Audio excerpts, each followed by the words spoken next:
کہ آپ آج شارٹ نوٹس پر یہاں پر میری درخواست پر تشریف لائے ہیں،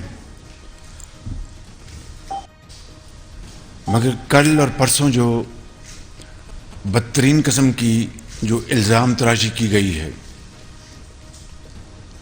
اور ایک مرتبہ پھر جھوٹ اور گھٹیا پن کا مظاہرہ کیا گیا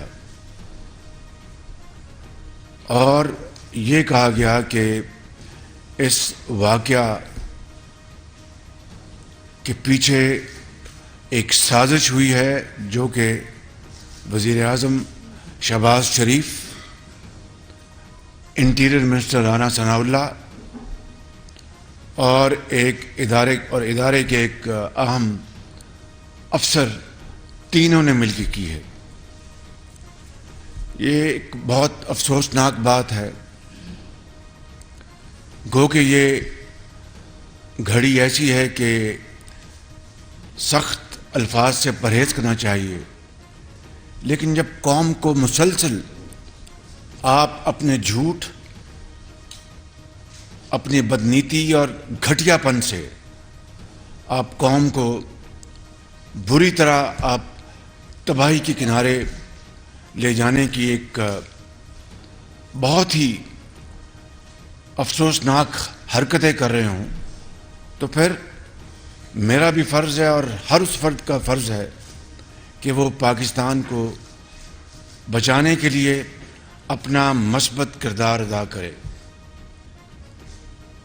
میں یہاں پر بات نہیں کروں گا کہ چین جانے سے پہلے ہم نے کسان پیکج اناؤنس کیا یا چین میں برف پگھلی، الحمدللہ 4 سال کا جو جمود تھا وہ ٹوٹا، سی پیک کے حوالے سے پیش رفت شروع ہونا ہو گئی ہے۔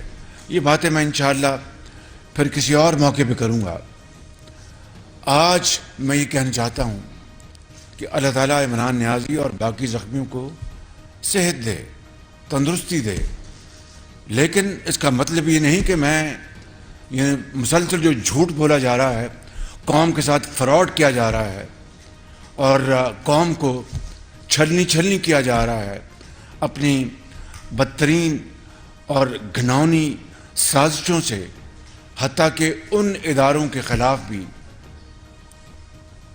جنرل باجوہ کے بارے میں عمران جلانی صاحب ہیں اور ناصر ملک صاحب، اللہ کرے کہ ایسے لوگ اور آئیں، یہ زبردست لوگ ہیں، میں آنکھیں بند کر کے ان کو ٹرسٹ کرتا ہوں۔ جسٹس تصدق جیلانی کا نام آ رہا ہے۔ جیلانی صاحب، ہم آپ کا احترام کرتے ہیں، لیکن ہمیں آپ پہ اعتماد نہیں کہ آپ غیر جانبدار ہوں گے، اس لیے آپ کو الیکشن کمشنر نہیں بننا چاہیے۔ یہ کبھی امید نہ رکھنا اگر عمران خان کا آپ کا پرائم منسٹر ہو تو بھاگا پھرے دنیا میں پیسے مانگتے ہوئے، میں خودکشی کر دوں گا بلا پیسے مانگ۔ ہم نے کبھی نہ امریکہ نہ IMF کسی سے بیکاریوں کی طرح قرضے نہیں لینے، ایڈ نہیں لینی۔ جو ہماری لائبلٹیز تھی، جو ہم نے باہر لوگوں کو قرضے لیے ہوئے تھے، پیسے دینے تھے، ہمارے پاس پیسے ہی نہیں تھے ان کو قسطیں واپس کرنے کی، مجبوری IMF کے پاس جانا پڑا۔ کوشش کر رہے تھے کافی دنوں کی، قرضوں کی قسطیں واپس کرنی تھی، اگر وہ نہ کرتے تو ڈیفالٹ میں چلا جانا تھا۔ زبردست پیکج مل گیا۔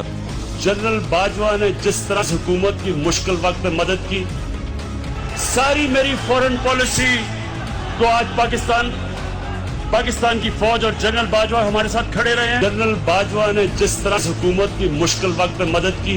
باجوہ ڈاکٹرن جہاں تک مجھے سمجھ آئی ہے وہ یہ کہتے ہیں کہ ہم سپریم کورٹ کے ساتھ کریں، پاکستان کی جمہوریت کے ساتھ کریں۔ ایک اسٹیبلشمنٹ ہوتی ہے جنرل ضیاء کی، ایک ہوتی ہے جنرل مشرف کی، ایک ہے جنرل باجوہ کی۔